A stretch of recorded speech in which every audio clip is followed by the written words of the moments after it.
Hey, welcome back to Jazz Time. JazzTime.com is an online store that buys, sells, and trades authentic luxury watches. We make these videos so you can easily choose the best watch for yourself in the comfort of your own home. We offer the lowest prices anywhere online. If you'd like to know the price, simply click on the links in the description below. We greatly appreciate if you purchase your next watch from us at JazzTime.com. Today we'll be talking about kind of a comparison of two equivalent watches. They're obviously not the same. We have a Daytona, that is the chronograph, the highest chronograph offered by Rolex, and we have a Royal Oak offshore chronograph, one of the more, I would say, popular versions of the Royal Oak offshore, one of the more popular chronographs offered by Audemars Piguet. All right, so the specific models that we have in front of us here are the 116500 or 116500 LN with the black dial. All right, and the 26331 ST.00.1220 ST.03. That's with the white dial, as you can see in front here. Now, why would I compare these two? Well, it's because it's for those who are looking for a good chronograph model, but need some sort of guidance on which chronograph model to look at, which one to consider more. And these two are actually sort of comparable when it comes to, size and specifications. So we'll be going over those. I'll be glossing over just the basic parts. So I'm not going to go into extreme detail about any of these unless, it's obviously warranted. So starting off with the Rolex here, we have a 40mm case size. Now, as you can see right next to the Audemars Piguet, the Daytona does have sort of a slimmer profile, slimmer form factor when it comes to the case itself, but that's just a 1mm difference. Technically, the Royal Oak chronograph on the right here actually was only 1mm larger at 41mm when it comes to the diameter of the case. Now, 1mm does not make all that much of a difference, but we're going for, just visual and, physical feel of these watches. And the AP actually does feel significantly bigger on the wrist than the Daytona. However, the Daytona, when it comes to the sort of presentation here, you're always going to have this tachymetric bezel here with this sort of ceramic construction, and with the numbers sort of painted on there for the chaptering. All right, but when it comes to the Royal Oak chronograph, you're not going to have any sort of tachymetric scale, so you have a little bit less function here, but you get more with the aesthetics because it has that signature sort of chronograph AP design with that octagonal bezel, with the screws, their slots facing in such a way that you have that gestalt visual perception of closure. So you have this sort of concentric circle going all the way around the bezel, all right? Whereas on the Daytona, you will have that ceramic. It's harder to scratch, a little bit easier to break though. However, when it comes to the steel, much easier to scratch, a little bit harder to break. So there's your trade-off there. When it comes to the dial, you have the option with the Daytona. You have a few different options at launch for this Daytona line. So ever since the 116500s came out, you would have the white, the black, even the Panda variations as well. But for the Audemars Piguet, you basically have just one color type per year. And currently there are 3 different types of this dial setup. So you have the white, black, and blue, what they call the two-tone dials. So this one is the Panda. As you can see on the right side, you have the black subdials with the white overall face.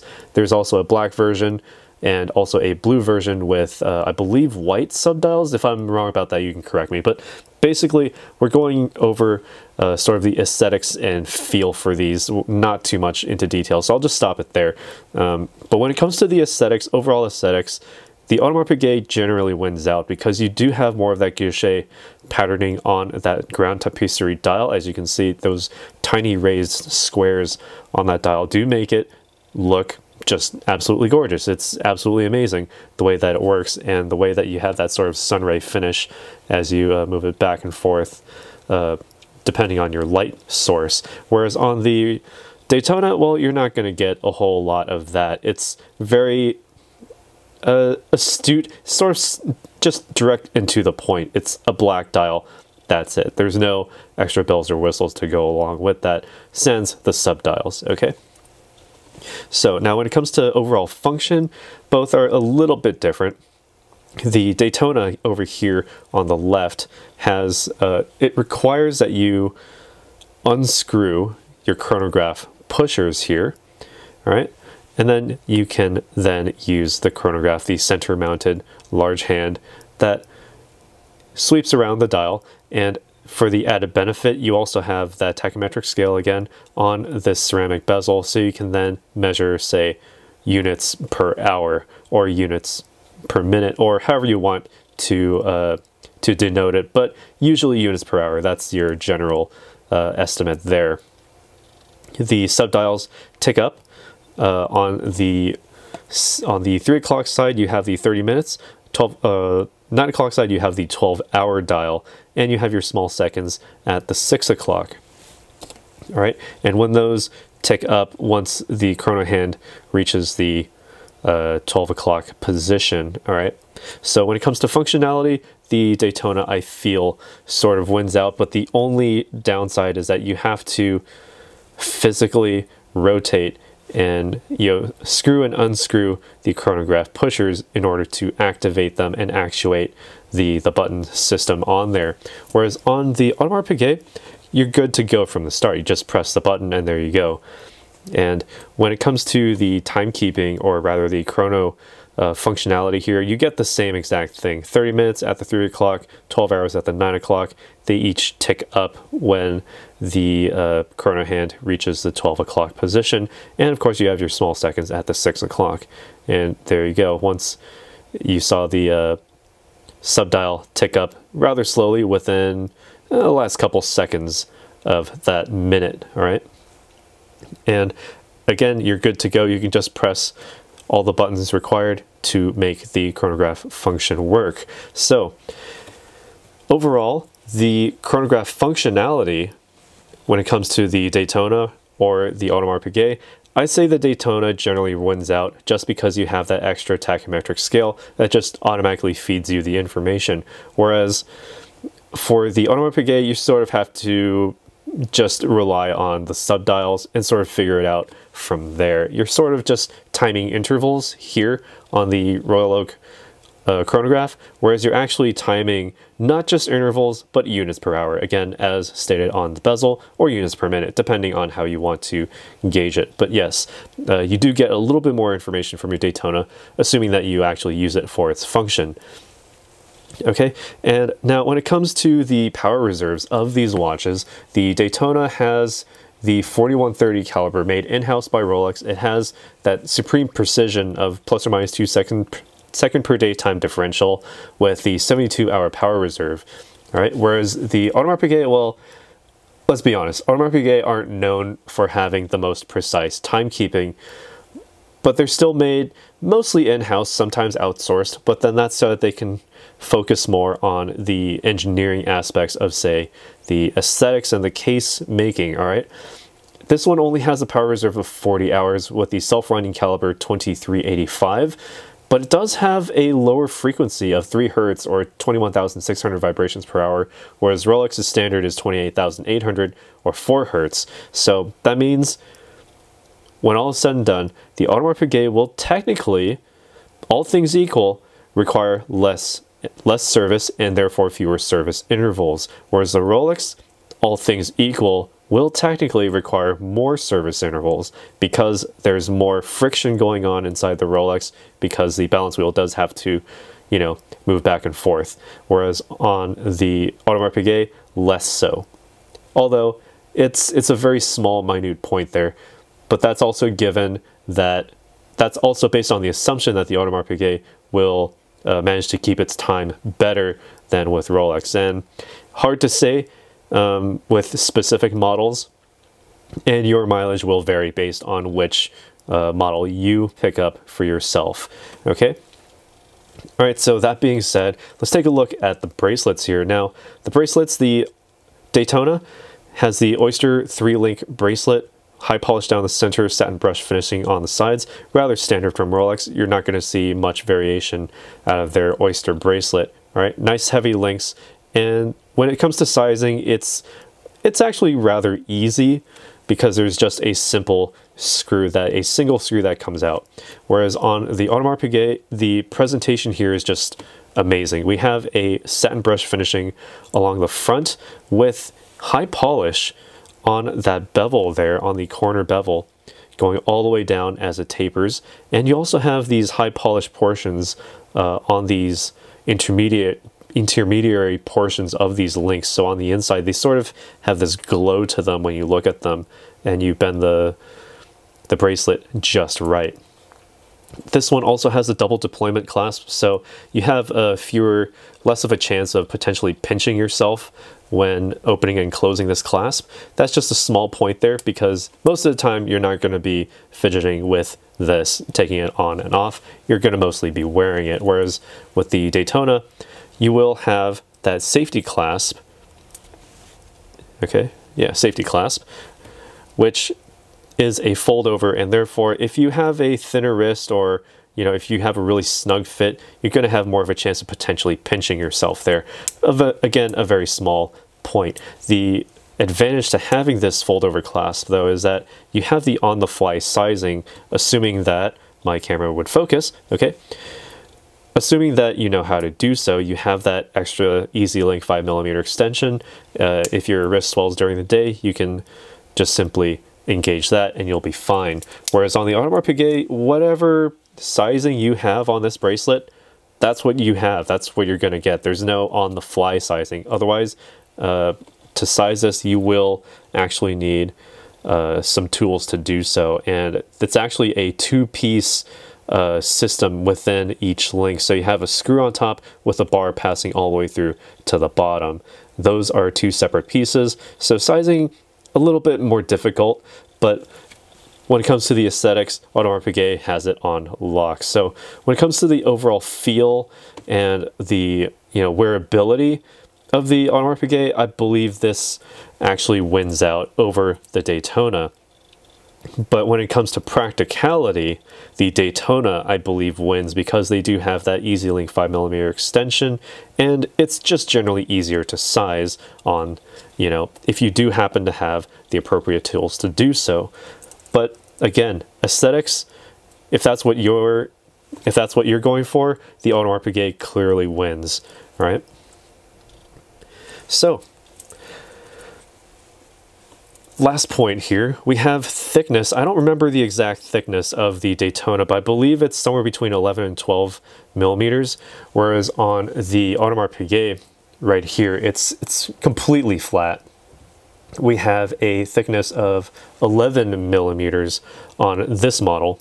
All right, so you're looking at basically comparable thicknesses here when it comes to both of these watches, so it's not really going to matter all that much. Now, let's also talk about our last point here, and that's the weight of these watches.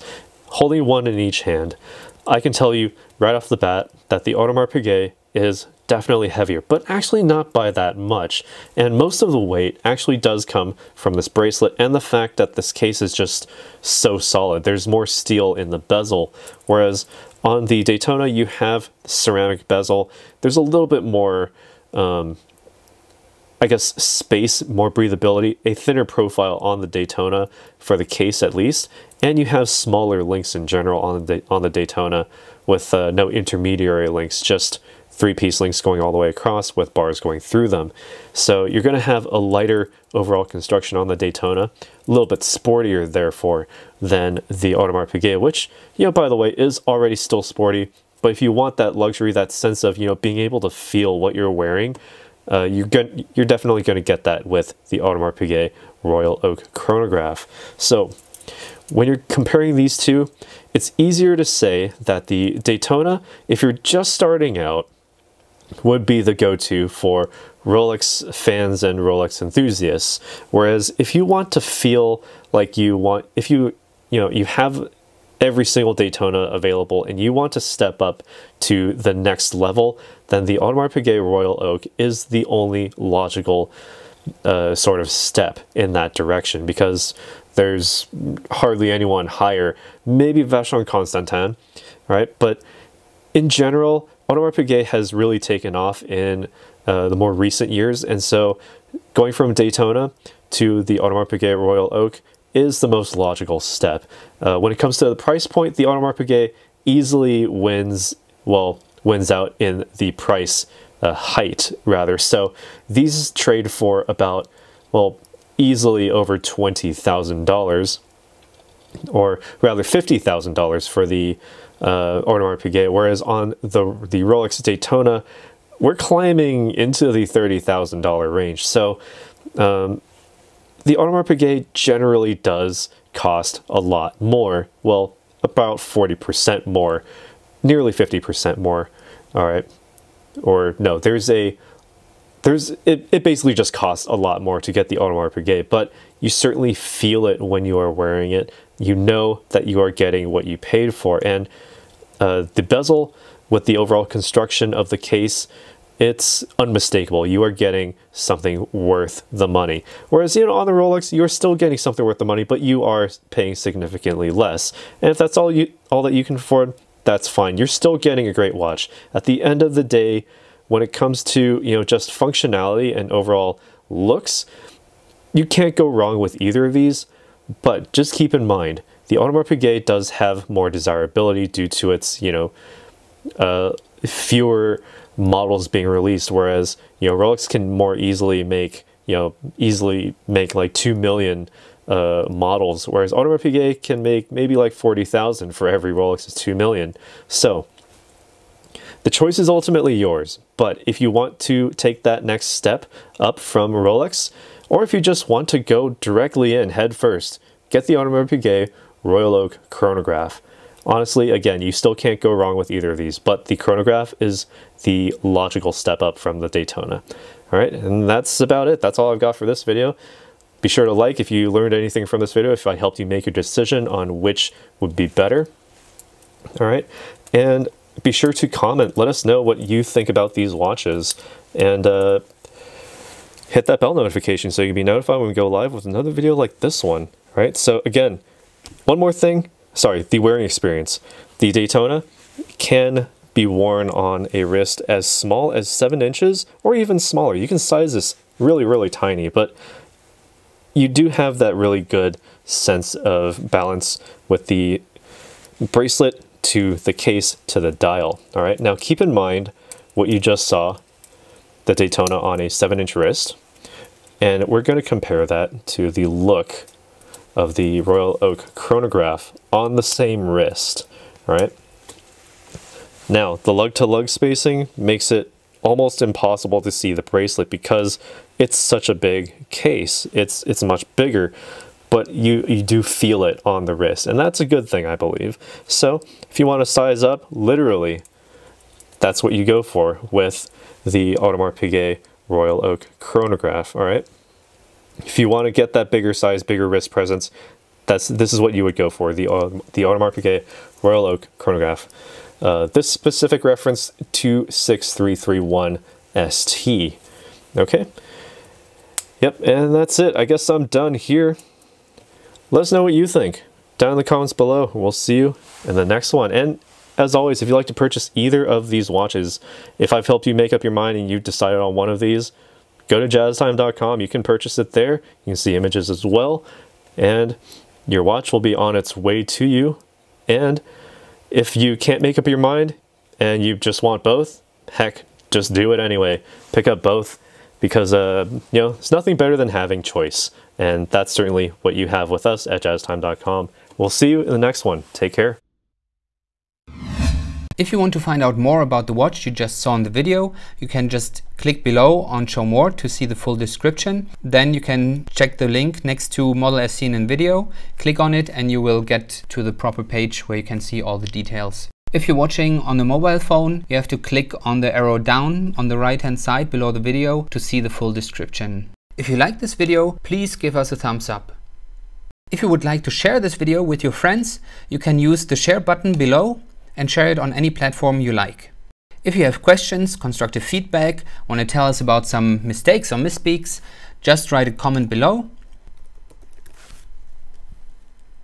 If you want to see more videos like this, you should subscribe to our channel and visit our channel page where you can find all the videos. And if you're interested in a specific watch brand, you can check out our playlists. If you want to check the price for a watch or want to buy one, remember at jazztime.com you always get a steep discount, so you should check the prices with us. If you want to know the price for a specific watch, just go to Google, type in JazzTime, plus the brand, model and the details you're interested in, and Google will find the right page for you. Thank you for watching.